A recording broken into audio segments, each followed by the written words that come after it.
So ஐரோப்பாவை நடுங்க வைத்த, அதன் முன்னேற்றத்தை தடுத்த, மேலும் அந்தலூசியா ஸ்பெயினை பாதுகாத்த, அல்லாஹ்வுடைய உதவியால் பாதுகாத்த ஒரு மாவீரர், பாலைவன சிங்கம் தாங்க யூசுப் பின் தஷ்ஃபீன் அவர்கள்.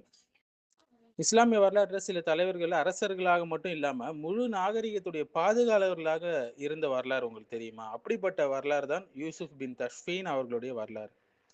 ஸோ அவங்க மட்டும் இல்லைன்னா அல்லாஹ்வுடைய நாட்டம் முஸ்லிம் ஸ்பெயின் அந்தலூஸ் வந்து 11ஆம் நூற்றாண்டிலேயே விழுந்திருக்கலாம் என்று பல வரலாற்று ஆசிரியர்கள் குறிப்பிடுறாங்க. யூசுப் பின் தஷ்ஃபீன் சுமார் கிபி 1009லேருந்து 1010 காலப்பகுதியில் சஹாரா மற்றும் மொராக்கோ பகுதிகளில் வாழ்ந்த ஒரு அல் மொராவிட்ஸ் என்று சொல்லுவாங்க.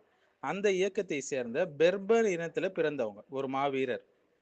ஸோ முராபித்தின் இயக்கம் வெறும் அரசியல் இயக்கம் மட்டும் கிடையாதுங்க, அது இஸ்லாமிய சீர்திருத்த இயக்கம், அறிவு மற்றும் ஜிஹாதுடைய இயக்கம், ஷரியா அடிப்படையிலான ஆட்சி செய்த ஒரு இயக்கம்.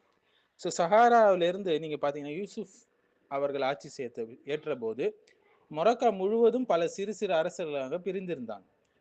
அவர் மொராக்காவை அப்படியே ஒன்றிணைக்கிறார். அல்ஜீரியாவுடைய பெரும் பகுதியை தன்னுடைய கட்டுப்பாட்டில் கொண்டு வரார். சஹாராவுடைய வர்த்தக பாதைகளை பாதுகாக்கிறார். மராகிஷ்ன்னு சொல்லக்கூடிய இன்னைக்கு கூட இருக்கு மொராக்கோவில். அந்த நகரத்தை பார்த்தீங்கன்னா 1062 அவர் மராகிஷ் நகரை தனது தலைநகராக நிறுவுறார். இன்னைக்கு வரைக்கும் அது மொராக்கோவுடைய முக்கிய நகரங்களில் ஒன்றாக இருக்குங்க. ஸோ அந்தலூஸ்க்கு பேராபத்து வருது ஸ்பெயினுக்கு. 11ஆம் நூற்றாண்டுல முஸ்லிம் ஸ்பெயின் வந்து பல சிறிய தாயிஃபா அரசுகளாக உடைஞ்சு இருந்தது. மறுபக்கம் கிறிஸ்தவங்களுடைய ராஜ்யங்கள், காஸ்டில், லியோனு, அரகான் போன்றவை வேகமாக வளர்ந்துட்டு வருது. ஸோ வந்து 1085 டொலிடோவுடைய நகரம் கிறிஸ்தவர்களிடம் விழுந்துடுச்சு. இது வந்து அந்தலூஸ் வரலாற்றில் மிகப்பெரிய ஒரு அதிர்ச்சி கொடுத்தது மக்களுக்கு. முஸ்லீம் ஆட்சியாளர்கள்லாம் பயந்து போயிட்டாங்க. அப்போ செவில்லாவுடைய ஆட்சியாளர் அல் முகாமித் யூசுப் இப்னு தஷ்ஃபீனிடம் உதவி கேட்டார்.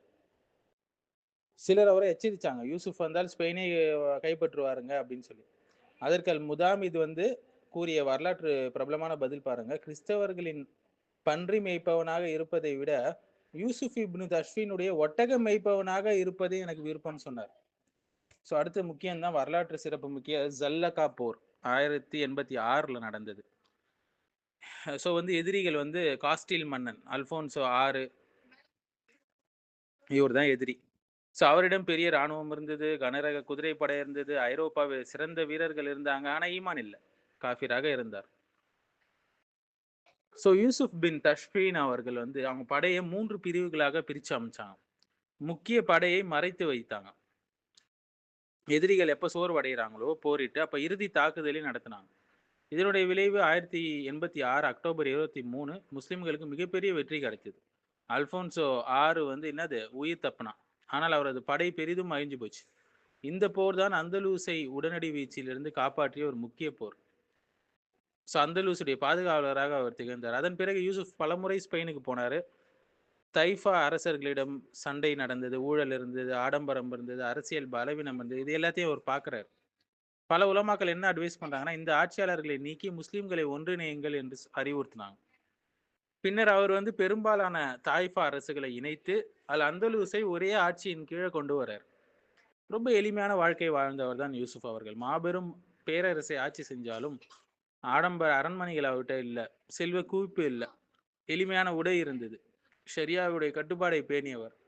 இதனால் மக்கள் ரொம்பவே அவரை நேசிச்சாங்க. ஸோ அப்பாசிய கலிஃபா கூட அவரை அங்கீகரித்தார். அவருக்கு அமீர் அல் முஸ்லிமீன் என்று, முஸ்லிம்களின் தலைவர்கள் என்று பெயர் வழங்கினார். அவர் தன்னை கலிஃபா என்று அழைத்து கொள்ளல. இவ்வளவு பெரிய வெற்றியை பெற்றாலும் இது அவருடைய பணிவை காட்டுகிறது. ஸோ 1106 சுமார் 100 வயதுக்கு அருகில் இருந்தபோது அவர் மரணிக்கிறார் ரஹிமஹுல்லா. அவர் விட்டு சென்ற பேரரசு மொராக்கோ, மேற்கு அல்ஜீரியா, மொரிட்டானியா பகுதிகள், அந்தலூசியுடைய பெரும்பகுதி ஆகியவற்றை உள்ளடக்கியது. இவர் ஏன் மொராக்கோவுடைய சிங்கம் என்று பார்க்குறீங்களா? சஹாரா பாலைவனத்திலிருந்து பேரரசை உருவாக்கினார். முஸ்லிம் ஸ்பெயினை வீச்சிலிருந்து காப்பாற்றினார் அல்லாஹ்வுடைய உதவி கொண்டு. ஐரோப்பாவின் சக்தி வாய்ந்த கிறிஸ்தவ கூட்டணியை ஜல்லகால தோற்கடித்தார். ஸோ முஸ்லிம்களை அரசியல் ரீதியாக ஒன்றிணைத்தார்.